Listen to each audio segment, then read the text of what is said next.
say what branch you're from and say what experience you already have. But no, now that'll give me at least a better idea of who's been doing what and sort of how to tailor this afternoon. So I'll let you begin. I'm Drew. I'm from Hilliard. I hardly have any experience with this. I've only looked over the shoulder of other employees as they've done it. I'm Carissa. I'm from Hilliard, and I've been doing it for about a year and a half. I'm Eric from Gahanna. I've been doing it for about a year now. I'm Steve from Linden. I've been on it now for a few years, every third week. I'm Laura. I'm from Maine Children, and I've been doing it off and on for about 6 years. I'm Ellen Armstrong from Northern Lights and Carl Road, and I've been doing it every 3 weeks for about 2 years. I'm Kate from New Albany. I've been doing it for about 2 years, 1 month or so. As I said, I'm Amy. I neglected to say, I have been doing Know It Now since probably around 2004, 2005, when CML started. John, Jen, and I were sort of in the original group of folks who were in the training. I remember being in the training class with John and Don Boozer quite a few years ago. I'm Roger. I'm from Northern Lights in Colorado, and I've been doing it probably almost as long as that. John trained me in 2005, so Software iterations a bit too. So yeah. I'm Nancy. I'm from Whitehall, and I don't know how long I've been doing this since Amy came and trained us. I don't even know how long ago that was. But I stopped doing it for a while, so now I've come back pretty regularly. So there's new things that have come up, and I want to make sure I'm not missing anything. I'm Dave Nixon from Livingston. I've been doing this probably since around the beginning when I started as well. I think I was in one of the first groups after that initial group. I'm Nancy Kangas. I'm down at Maine. And I also think I'm in the original group, but now I don't. But we never. it's like a reunion. Yeah. But I only, it's about only once a week at most, so you never get that sense of grand proficiency. that, I'm Raka. I'm from Arts and Media at Maine. I'm doing it for quite a few years, like maybe 5-6 years. So, and we do it like once a month. So like I get it's once a month, maybe Nancy will do more. I just want to see a thing with that I'm not missing anything or so many stuff that's not doing stuff. Julie from Genealogy, History, and Travel at Maine. I think it's about 3 years that I do it, and sometimes it's every 4 weeks in a row, and sometimes it's every 2 months. It just depends on who's doing the schedule. John from the information line. Like Julie, it's kind of erratic now. Not doing this, that's good. I'm Jennifer from the information line, and I used to be the system-wide owner of Know It Now before I turned that over to Amy, and I've been doing it since about the Ice Age.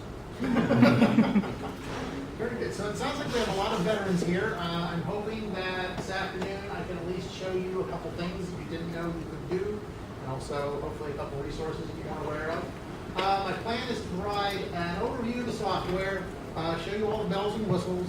You won't use all of them all the time, but I at least want you to be aware of them. So if you want to do something with the software, you'll at least sort of remember in the back of your head, I know we did that, and at least show you some wet plays that you can refresh your memory with some of the manuals we have on the provider site and that sort of thing.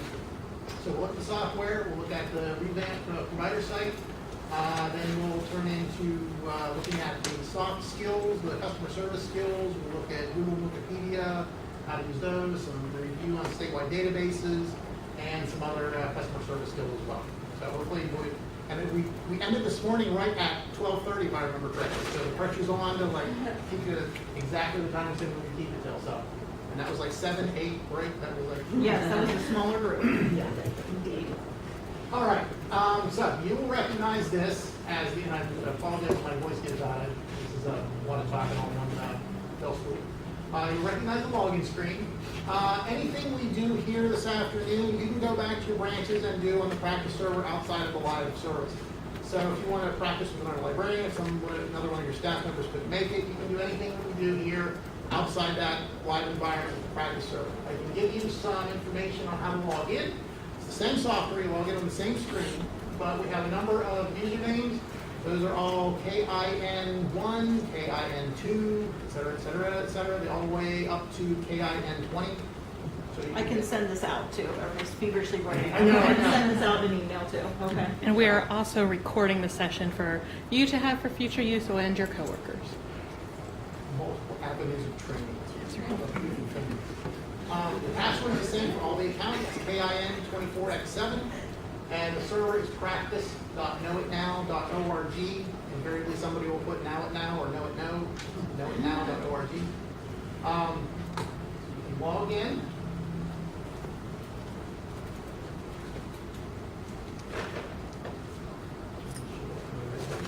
And did you log in this morning? Not yet. Okay. I was waiting for you to get going first before I got in. Yep. I'm going to have Amy log in as well, just so you can see what it looks like with the contacts and all that, and so it's a little bit more familiar too. We're basically going to start at the top, work our way down through, and the first thing to notice is that I logged in as KIN1. So we have KIN up here, KIN1 up here, and also KIN1 down here. If you do not give yourself a nickname, a display name, chat username, or however you want to say it, the default to display to the patrons is whatever you logged in with. So you will be talking to patrons as KIN1 if you did this. To provide a more human face to the service, but also since I understand that you all use shared accounts, by using a nickname you can sort of identify which sessions you've done on a shared account. So if you've done a really good job, you know exactly which one was yours and you can sort of substantiate that with a nickname. You give yourself a nickname, my profile, whatever name you want to display to the patrons, just type in down here, and that name will display here. All the transcripts you do, all the statistics you generate, everything like that is going to be geared to whatever you log in with. You can literally change your nickname every other session, it doesn't matter. You can be Javier one time and James the next and Margaret the next, it doesn't really matter. All those will show up in the transcripts. But if I search the transcripts for whatever username you logged in with, like SparkRef, all those transcripts are going to show up no matter what nickname you use. So this is just a way to sort of, once again, provide that human face as well as to provide some more human contact for the patrons whenever they log in. But they know the time that you logged in, right? Also, like there's a window, because I've never changed the nickname, but whenever I log in, I'm always Betty or, so I have a name, boy name, girl name, it's always different. And who else? You share the account with somebody else? Apparently a lot of people. Betty and yeah, whoever, since it's a shared account, since it's a shared account, no matter where you log in, whoever was the last person to put a nickname in that account, that's what's going to show up. So it doesn't matter where, I can log into your account from here, and it will be whoever set the So settings the same whoever was time. librarian 30 before me. Exactly. Matt might have named that. Exactly. Okay. So then you can go in, you can give it your own name, you can be Henry. I think I had somebody this morning who was Howard. And so it's like, you know, whatever name you want to put in there. If you want to leave it the same, that's fine. But I like the idea of changing whenever you switch users, simply because then it does provide more of a streamlined way to see who did what on what transcript. So you bring up librarian 30 and you can see, okay, well, this was Howard, this was Betty, this was this was that. And it's a much easier way to, rather than trying to, coordinate what time people were on and all that kind of stuff. So, but I will leave that up to Amy. That sounds like a policy you guys have to work on. So. Yes, we'll do that. I've got a note there already to look into that, so. Okay, so what I'm going to do is run down through the preferences, settings.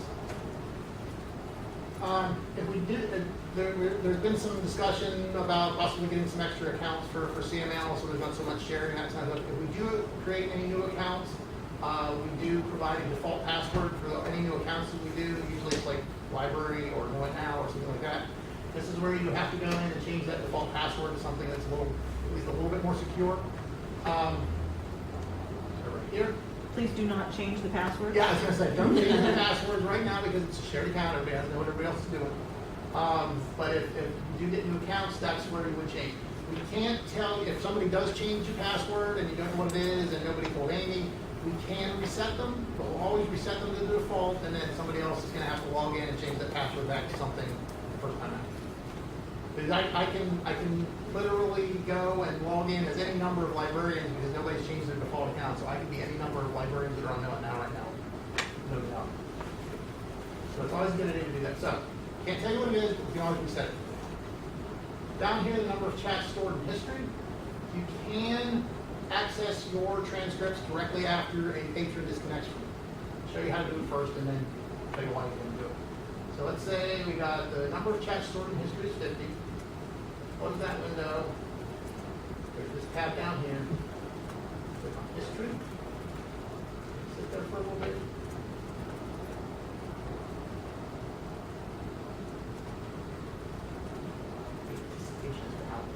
Okay, it came out blank. The reason it came out blank was I said I wanted the last 50 previous transcripts on that setting back there.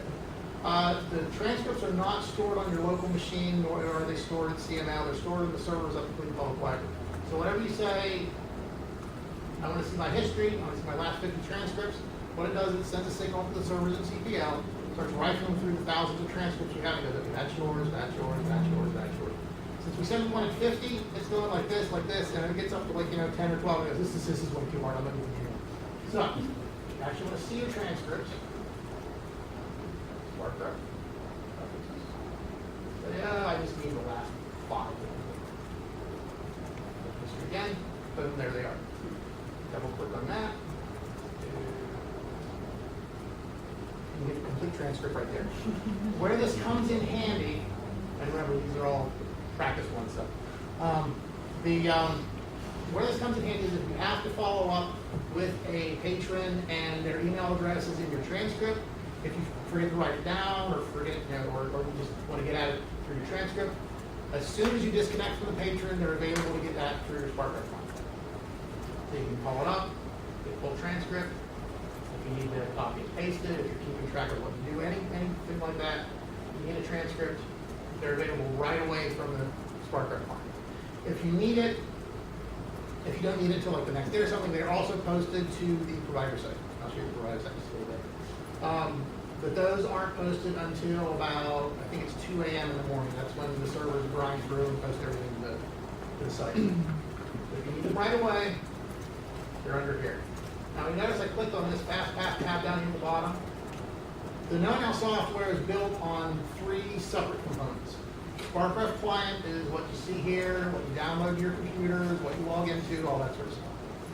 FastPath is the module that's plugged into SparkRef, and that is the module that routes in patrons from knowitnow.org and academic.knowitnow.org, and that's how you pick up patrons. The third section is the OpenFire server, which lives on the servers up at the Public Library, and that's the workhorse behind the scenes that routes everything and does all the administrative things that all have. That one you don't have to worry about.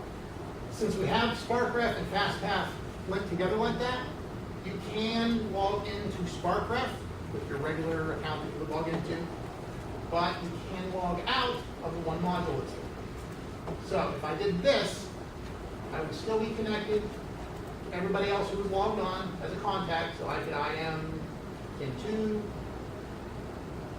talk to her, but since I am logged out of the FastPath module, I'm not going to get any patrons coming in here.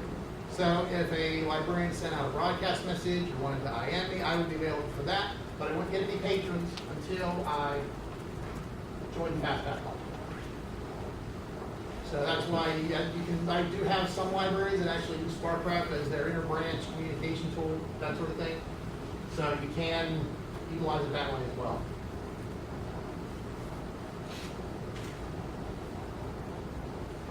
Back to preferences.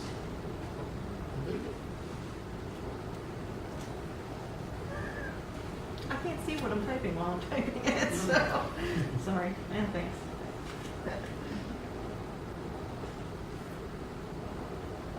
Okay. Don't need to worry about login. The only login that you probably should at least be aware of is if this gets checked here, what happens is your SparkRef client will automatically set itself to idle or away in 3 minutes, whatever number is in it right there. So you don't want to have it automatically set itself away, because what that means is then that you won't get any new patrons whenever you're supposed to pick them up. So just make sure, if you notice that your SparkRef client is setting itself to away automatically, that's probably what happened. Somebody else who's on Librarian 30 went in and was see what happens here. So that's probably what's gonna happen. File transfer, you don't need to worry about.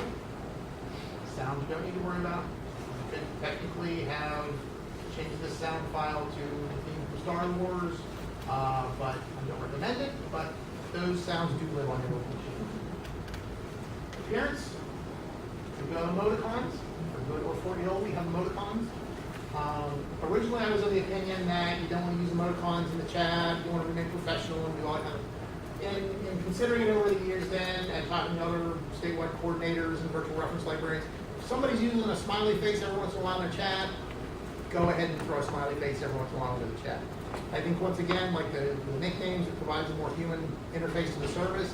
If somebody's being a little bit more informal, go ahead and be a little bit more informal, throw those emoticons in there if you need to. You're still going to provide authoritative resources and all that kind of stuff, but you can make it a more human interaction on the same level that the patrons trying to interact with you. I would avoid the little purple guy with the horns and maybe the heart and maybe a couple other ones there. But you know, those do show up in the chats whenever there's whatever they do. The other thing I like to show people is down here where it says chat room font size and contact list font size. You can change the font size for your chat room and your contact list if you feel that it would be easier to see. This doesn't do anything for the patron. If the patron thinks that their font is too small, they have to change the settings on their computer. Does everybody know Control Plus and Control Minus? If you're in a browser, yeah, so Control Plus makes it bigger, Control Minus makes it smaller. So if somebody says, I can't see the font, you can say, you can have them try that as they want to. But for you, it's a little bit easier. So right now it's set at 16-point type. 16-point type right here, but maybe that's a little too big. So let's change that to 14. 14. Close. Didn't do anything yet. What you have to do is log out and log back in.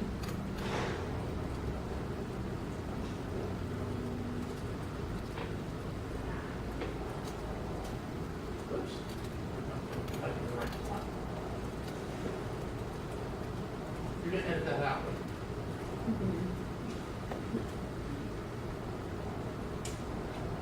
There you go. Now it's just a little bit smaller, but that would be what the 14-point type looks like. And you can play around if you want to, you know, for the next person who logs in, make it 72-point type and see what happens whenever they log in. You want to do both, too, but I will not be responsible for the repercussions. So that's under appearance. And we'll see the chat room font size under the tab one come up. Notifications. I always recommend people click the show at toast pop-up. And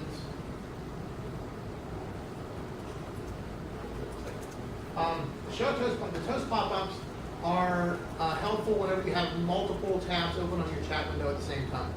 If you say you have a patron that you're working with and you have a librarian who you IM to ask them a question because the patron's asking about something down in Cincinnati and you IM the Cincinnati librarian and they're sitting there in your chat. If you have the patron here, let's say you have the librarian in front. The librarian's in front, you're talking to the librarian, you're saying, hey, you know, they want to know about this event that's going on at your library, I can't find anything on your website, da, da, da, da. If the patron sends a message saying, oh, I'll be right back, I have to step away for a second, that message is going to come up as a little pop-up window at the corner of your screen, so you don't actually have to click on their tab to see what they're typing. So if they come back in and say, okay, I need some more information, did you find anything out about that? If you click on their tab, that's going to come to the front, that's the one you're typing with, and then that librarian, if they send anything, that's going to come up to the little window here. So you can see what's going on multiple tabs on your chat window at the same time without doing a lot of clicking on them. In some of the previous software that we had, you had to actually click on the window to see what was going on. So you could have one window, and it could be the best librarian you can be, and find all resources, and wow, you're great, and all this kind of stuff. You click on the other window, why are you ignoring me? I need the answer now. Why are you, where are you? And so, you didn't know that until you typed it. This way, you at least, if you have that checked, you can keep track of those multiple tabs at the same time. Okay. Moving down.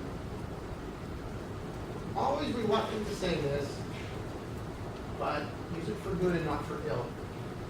You can work with one patron at a time and be taken out of the rotation for patrons if you set your status to away after you pick somebody up. So let's say I pick the patron up, haven't had much experience with Know It Now. I'm going to concentrate on one patron at a time. If I set my status tool away while they're up, that means that I'm not going to get any more of those alerts coming up until I'm done with them. The reason I'm reluctant to say it is that it's really easy to forget to change your status back once you're done. If you don't set your status back, you're going to be sitting there for the rest of your shift going, man, it's quiet today. While everybody else in the state is going, oh my God. So you need to remember to set your status back to online. And once again, as you get more experience then, you can pick up 2 patrons, set it away, then you're only going to work with those 2 until you do it. The maximum patrons you can have at a time is 3. At least it should be. If anybody does it, that's let me know. But, and so if you have 3 tabs open, 3 active tabs open at the same time, that means you're not going to get any alerts until you close one of those out.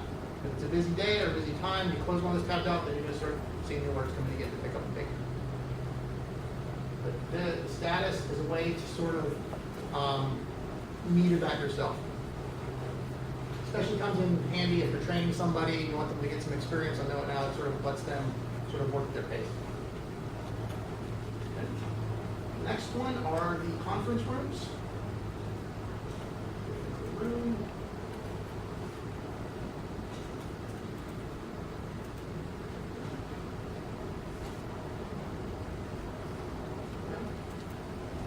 And you should be able to do the same thing, Amy, with going to the worker rooms and clicking on the room B. There she is. What this allows you to do is have multiple librarians on at the same time. In the past, I had SparkRef forums, is what we called them, and we would have regularly scheduled chats like this with librarians all around the state. They were never really that well attended. There were some good discussions, and what we would do is always post the transcripts to those on the provider site. And considering starting them up again, because we have a lot of new librarians, but that's the way you would handle those. We have patrons or librarians from Cleveland State Library and Cincinnati all in the same chat room all at the same time. And sort of, if you're not comfortable with chat, this gives you a nice controlled environment. So you can actually do this same thing if you create a chat room. If you're practicing on the practice server, you can do the same thing. If you're with your colleagues. So if we do start this up, then I'll definitely have announcements on the site. There's also the broadcast message. Broadcast message allows you to send out a message to everybody who works for Know It Now at the same time. The way it works is,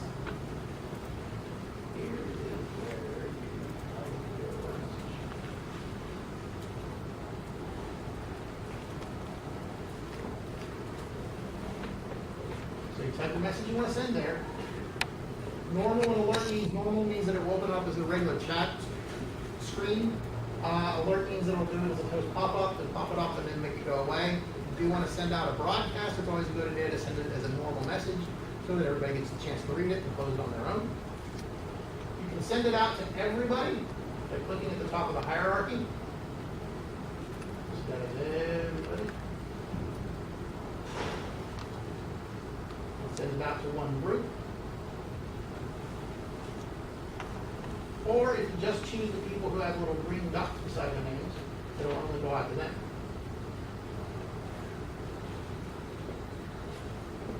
Where you can use this is, I encourage people to think of it as a way to pick the brains of your colleagues around the state.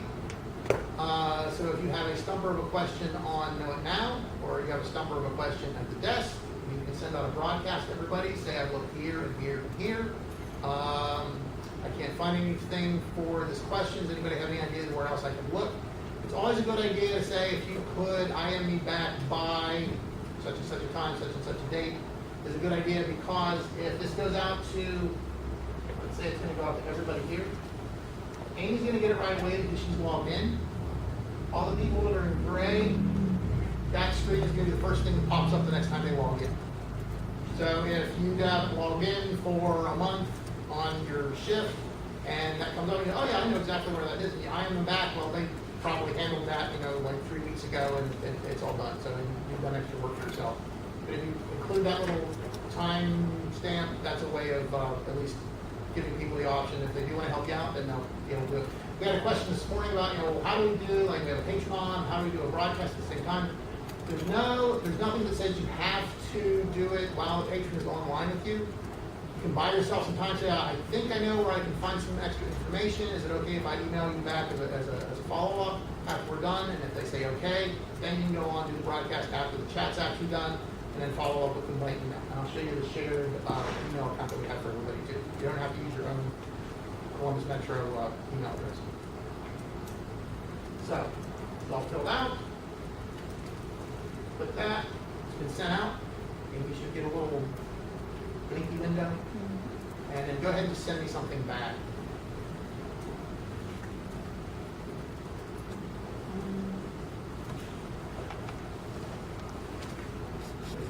There you go. There's a pop-up. Well played. And with my issues as well.